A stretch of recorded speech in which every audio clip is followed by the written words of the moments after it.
Hello, my name is Lise Jauregui, and I will be doing my presentation on the indigenous populations and the social structure of New Spain.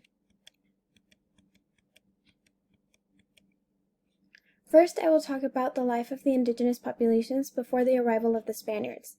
Many indigenous populations survived off of the crops they grew. They grew corn, squash, beans, and many other crops.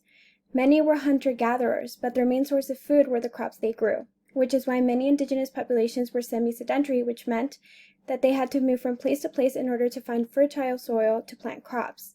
Only some indigenous populations were fully sedentary, and the ones that were had the ability to build great empires, like for example the Aztec Empire of Tenochtitlan.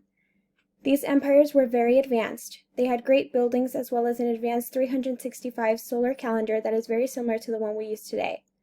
In these empires, such as Tenochtitlan, there were water systems that were used to provide water for crops. Here we see that the indigenous populations were well off and did not need the help of the Spaniards. Unfortunately, that is not what the Spaniards thought.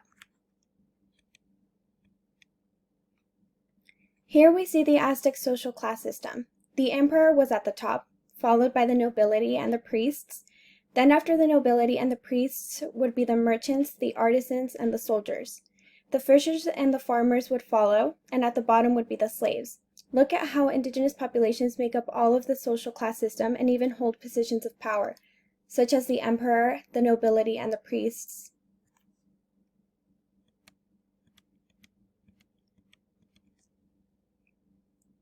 With the arrival of the Spanish, we saw the indigenous populations go through drastic changes. First, they were exposed to many diseases, which killed more than half of the indigenous population in Mexico during that time. Then we see how after the conquest, indigenous populations were being forced to convert to Catholic religion, and if they refused, there would be consequences, sometimes extreme, such as the tearing of limbs. Then new labor systems were put into place. These systems were the Encomienda and the Repartimiento systems. The Encomienda system was supposed to help indigenous populations adapt to a new religion and be taken care of.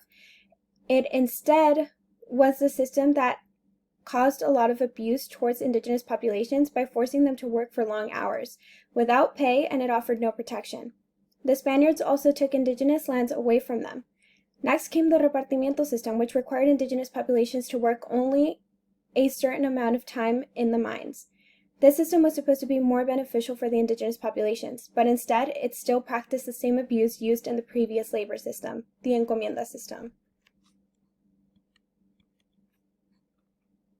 Here we see the colonial social class system. First are the peninsulares, or the Spanish. Then are the Creoles, which were the people born in Spain that had Spanish parents. Next were the mestizos, who were born of Spanish and Native American Indian parents. Next were the Native American Indians, or the indigenous people. And last, at the bottom of the social class pyramid, were the enslaved people who were brought from Africa or the Caribbean.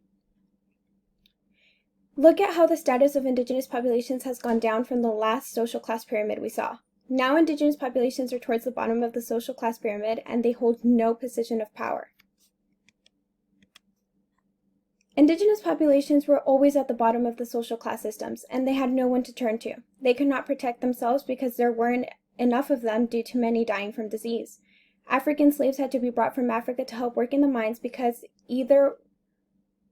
there weren't enough indigenous people to work in the mines and take care of the labor from the repartimiento system. Indigenous people were later brought to work in haciendas as well. They were used for labor and they could not defend themselves again because there weren't enough indigenous populations to go against the Spaniards, and also because if they tried, there would be severe consequences.